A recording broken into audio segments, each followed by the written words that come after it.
Hola y bienvenidos. En este video te vamos a contar con detalle el contenido de una importante sentencia dictada por el Tribunal Superior de Justicia de Castilla y León, con sede en Burgos, el día 22 de noviembre del año 2023. Esta resolución corresponde al recurso de suplicación número 429 del mismo año. El caso tiene como protagonista a doña Esther, una ciudadana nacida en el año 1938, quien desde el día 8 de abril del año 2003 venía percibiendo una pensión de jubilación dentro del régimen especial agrario. Esta pensión tenía una base reguladora de 469,95 €, aplicándosele un porcentaje del 53%, lo que arrojaba una pensión inicial de 249,07 €.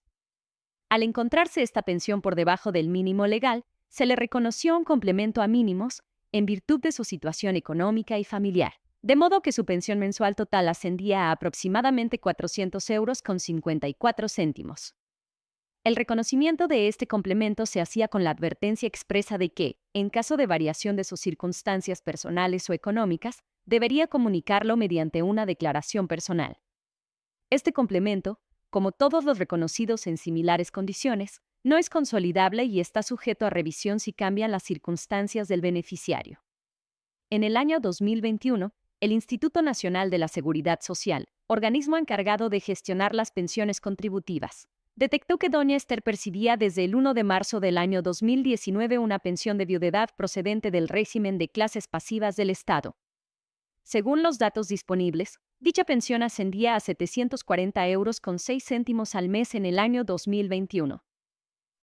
Ante esta nueva información, el Instituto Nacional de la Seguridad Social concluyó que, al superar la suma de las dos pensiones el umbral para el complemento a mínimos, doña Esther había estado percibiendo indebidamente dicho complemento desde marzo de 2019.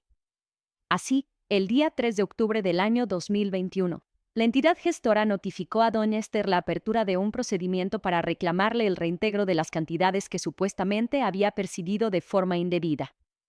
Concretamente, le reclamaban 11,269,98 € correspondientes al periodo comprendido entre el 1 de marzo de 2019 y el 30 de septiembre de 2021. Doña Esther presentó alegaciones en fecha 8 de noviembre de ese año, señalando entre otras cuestiones discrepancias en el importe de la pensión de viudedad. No obstante, el 11 de noviembre, apenas 3 días después, el Instituto Nacional de la Seguridad Social dictó una resolución firme. En ella, confirmaba la eliminación del complemento a mínimos con efectos retroactivos desde marzo de 2019 y elevaba a definitiva la deuda anteriormente mencionada. Doña Esther interpuso una reclamación previa, que fue igualmente desestimada, y finalmente presentó demanda ante el Juzgado de lo Social número 2 de Burgos. La magistrada titular de dicho juzgado le dio la razón y dictó sentencia el día 28 de febrero del año 2023, declarando nula la resolución del Instituto Nacional de la Seguridad Social.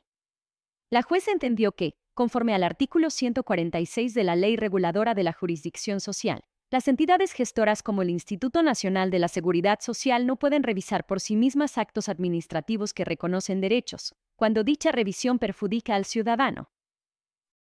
En esos casos, deben acudir a la vía judicial y presentar una demanda contra el beneficiario del derecho reconocido.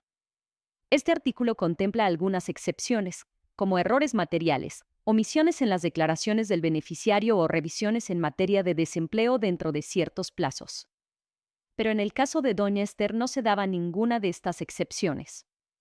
La resolución del instituto no alegaba error ni ocultación, y además, doña Esther había presentado correctamente sus declaraciones del impuesto sobre la renta correspondientes a los años 2018, 2019 y 2020. Además, el tribunal destacó que, conforme al artículo 55 de la Ley General de la Seguridad Social, la Administración puede exigir el reintegro de prestaciones indebidas, pero dicha potestad debe ejercerse dentro de los cauces legalmente establecidos. El apartado tercero de ese artículo señala que incluso en los casos de error imputable a la Administración, el plazo de prescripción es de 4 años, pero en ningún momento se exime a la entidad gestora del cumplimiento del procedimiento formal. La Sala también tuvo en cuenta que el acceso de la Administración a la información de la pensión de clases pasivas de doña Esther se produjo mediante sus propios sistemas de consulta, sin intervención de la beneficiaria. Por tanto, no puede sostenerse que hubo ocultación. Además, se pone en valor la expectativa legítima que la administración generó en la actora al mantener durante más de 2 años el pago del complemento, lo que refuerza la necesidad de respeto a la legalidad formal en cualquier intento de revisión. En este contexto, el Tribunal Superior de Justicia de Castilla y León invoca doctrina consolidada del Tribunal Supremo, como la contenida en la sentencia de fecha 19 de abril del año 2000, en la que se establece que cuando no se den los supuestos de excepción previstos en el artículo 146 de la Ley Reguladora de la Jurisdicción Social, debe tramitarse la revisión del acto mediante demanda ante el juzgado.